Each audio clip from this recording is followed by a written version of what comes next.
This lathe spider is a project that I've been wanting to do for quite a long time, and I actually had the material for it for quite a few months as well. However, I was waiting to get the proper tool and to do it. First and foremost is to get the stock all ready for it and make sure it's all cleaned up and ready to go. Uh, this is going to be the first project that I've done that requires both a substantial amount of work on the lathe and as well on the milling machine. So first off is to figure out the threads that are in this, and the readings I got on the micrometer and on the calipers were just a little bit different, but only by 0.002.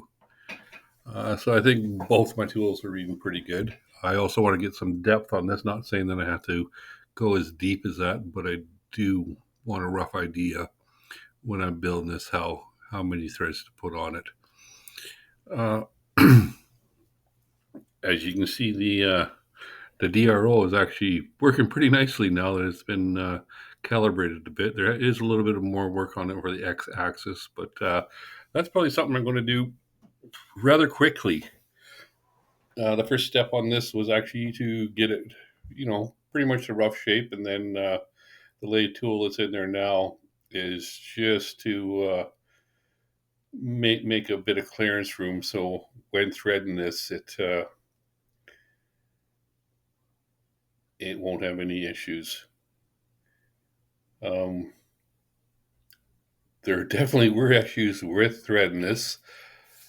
So the first issue I had with this and the thread that's being done right now, I actually wrote down on my scratch pad how many teeth per inch I needed, and somehow managed to set the lathe differently. As you can see here, it just ain't gonna work.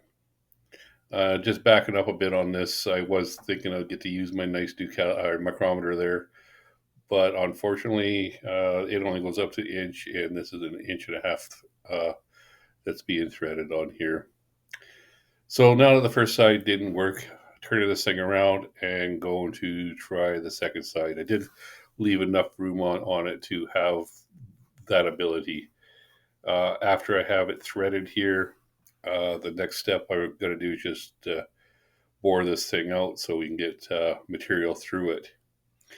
When I was threading this side, I did manage to get the amount of teeth per inch correct. Unfortunately, though, on one of the final passes, uh, the tool holder on the top side moved and destroyed part of the threads. If you look carefully on that, you can see kind of in the center how those threads are flattened out. When I had this all done and put it on the workbench, I did take a small set of files and tried to clean those threads up, but to no avail. This was not going to work at all after the damage that was done to it. So that takes us to number 3,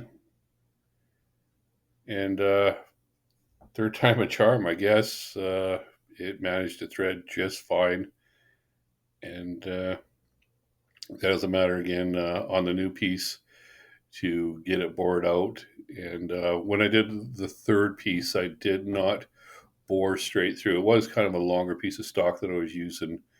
I only went in as far as I needed to go in to make sure that when I cut this to size, that the hole would go straight through. Again, starting with drill bits here, then working up later to a bore and bar to increase it as much as I felt comfortable with and still giving it enough stability to do what it had to do. This, as you can see, is the length of the new piece, and there's the bore and bar on some of the final passes through there, just taking out a little bit more of the material. I did find with this way, it didn't dump it. Well, it couldn't dump any filings or any chips into my spindle, which I was kind of happy about. From there, this went over to the milling machine and had to drill holes in at 90 degrees. So I think I started off with like a 1/8 inch bit to get the holes going, and then worked up to my final bit for actually getting the size I needed for the grub screws that were going in there. Um, Having that jack under there really made a difference and took a lot of unnecessary pressure away from making these holes drilled or getting these holes drilled in here. After all these holes were drilled, the next thing was to countersink all these holes just to make them a little cleaner, and of course to tap them. This is the first time I've ever found that I needed assistance in getting the tap started. I watched quite a few people doing tapping on other videos, and they have pressure in behind the tap, whether they're doing it on the milling machine or on the lathe. I found without that pressure, that tap just wanted to go all over the place and would not actually start properly.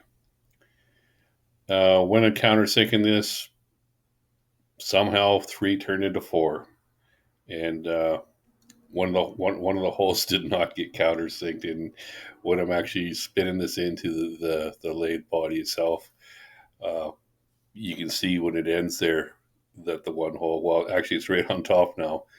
And when this goes in and I stop spinning it, it of course lands on the one hole right there that did not get countersunk. And quite honestly, I'm not going to go back and countersink it after everything's down and done.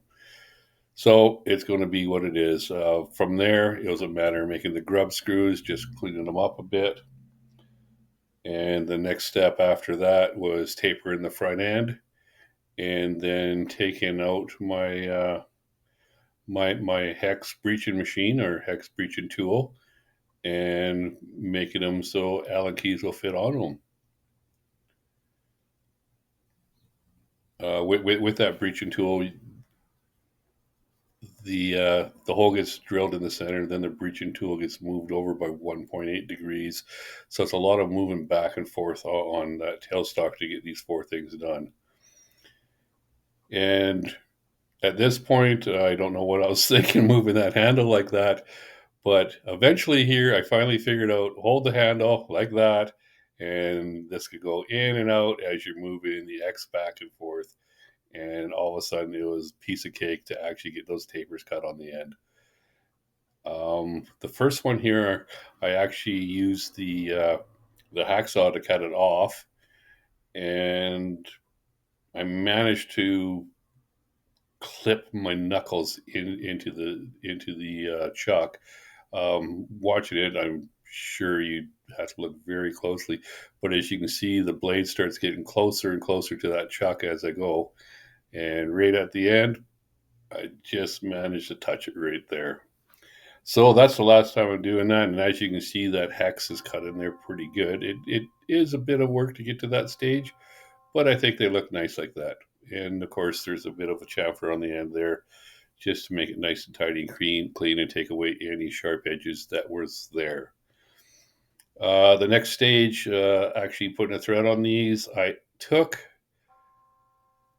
the hex key and actually put it in the vise, and then just put the uh, the grub screws on top, and that worked great. So it didn't mark up the grub screws at all. Though I did find out with the brass going a little fast like that, it will warp those things. In the future, going to put steel in there.